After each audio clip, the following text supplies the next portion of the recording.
Quickly, we're due for a break, and I'd like to ask you, and I say it again, you are a lawyer, so you know the implication of what is being said, especially when you lay allegations, heavy ones are that. On the podium, you said that there were plans. So, ladies and gentlemen, boys and girls, it looks like Senator Natasha's legal battles just got even bigger, with the President Tinubu's led federal government now charging her for criminal defamation in an Abuja court.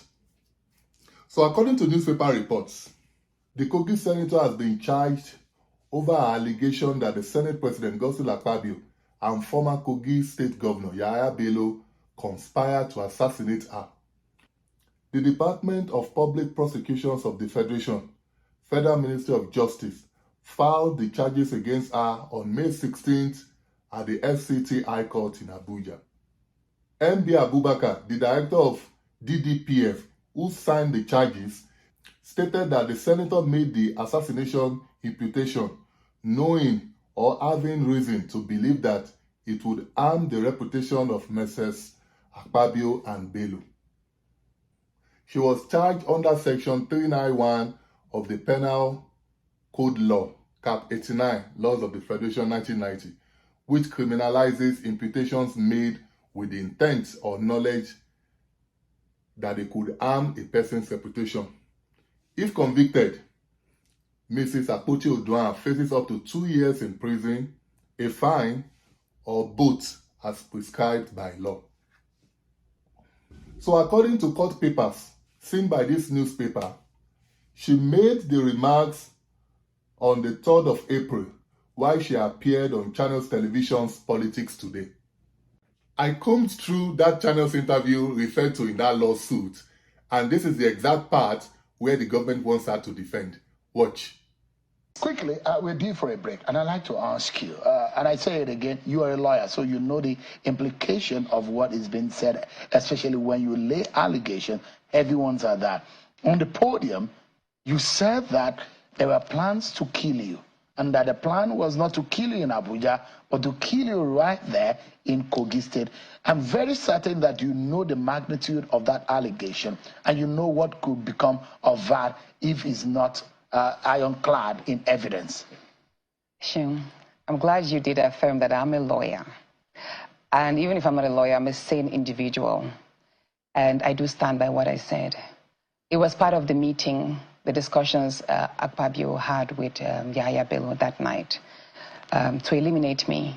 And to what extent? To what purpose? Let's say this. Let's ask the Senate President, why in the first instance did he withdraw my security, if not to make me vulnerable to attacks? Mind you, of all the senators there, well, let's just say, we're about 109 senators, but we all have different stories. I have been a high-profile, vulnerable individual because of the nature of politics I've experienced in the year 2018, very violent and dangerous. And I've always had my security, okay? So stripping me of my security simply because I'm suspended illegally, actually he just positioned me before attacks, and I knew immediately what that meant. Is that the reason why you think they want to eliminate you? That's not it. That's not it. Mind you, I said that there was a conversation. So that happened. I was suspended on the 6th day of March, right? And shortly a week after, which was the 14th, a week and a few days after when he met with him, he then emphasized that I should be killed, but I should be killed in Kogi. And that was one of the reasons why I did not go home on time. I delayed going home because I needed to put some measures on ground. I did write a letter to the Inspector General of Police, and I sent a copy to his WhatsApp. I forwarded the copy to his WhatsApp. He's not responded to that yet. But again, I've spoken on the phone to a number of persons in the security as well. I did notify them. And you see, this is Nigeria. We've had a number of political murders that usually are swept under the carpet, no investigation done. What is important to me is to stay alive, because dead men tell no tales. And God forbid, if I had not come out, and if I don't speak about this, and something happens, and they succeed in their plan, who is going to get justice for me? How can you make such an allegations of a meeting where you were not present? I heard it's just like, okay, how again? Like, I tell you, there were actually three conversations that happened that day. I spoke only about two. The third one was quite minute, which is that they should prepare to field in someone who will, just in case I want to contest in 2027, some strong person who will clinch the ticket from me during the primaries. That's the third part of it. The first was my recall. The second was to eliminate me. The third was to put in someone who would take the ticket from me in 2027 if I want to contest. So if you are doubting the veracity of the killing, yes, then what about the recall that we just experienced? Are you getting my point? Are you able to prove this? That's the point. I mean, anyone can make an allegation, but the issue is, are you able to prove it when it comes to it? Let us get to that bridge. I'm hearing that the Senate President wants to sue me for that. I will tell him to go ahead. We'll meet and we'll cross that bridge. But why is it the federal government that is suing her for making allegations against a member of the legislature, in this case, Senator Godswill Akpabio, and a private citizen in Yaya Bello? Why? I'm not a lawyer, so lawyers out there, please educate me on this, because on the face of it, the lawsuit looks like a power show. Now, having said that, Senator Natasha, I hope this lawsuit is not the lawsuit that will make you eventually eat an humble pie. Because all your life, you seem to have been making allegations upon allegations against all manner of people without providing any shred of evidence. But it looks like this your latest customer is going to be a tough nut to crack. Because until this day, you still haven't provided evidence for this. Good afternoon, Nigerians. I am Natasha Akpoti, the Kogi State gubernatorial candidate to the 2019 elections.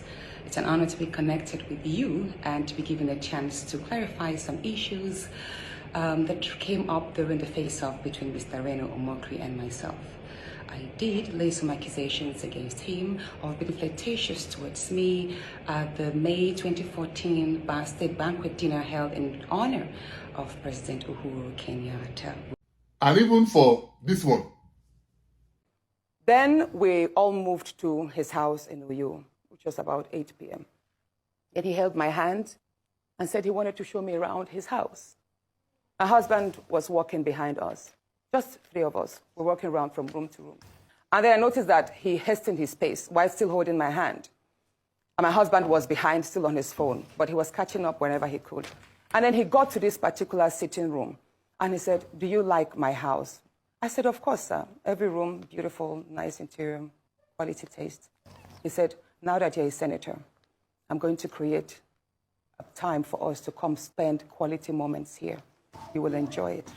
In February, I wanted to move a motion. I wanted to move a motion for the investigation on the ills of corrupt practice in Ajakuta Steel Company.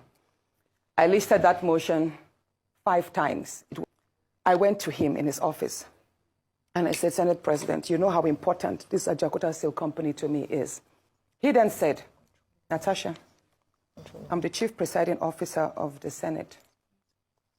You can enjoy a whole lot if you take care of me and make me happy." And I guess the list goes on and on. Sultan, you are a liar.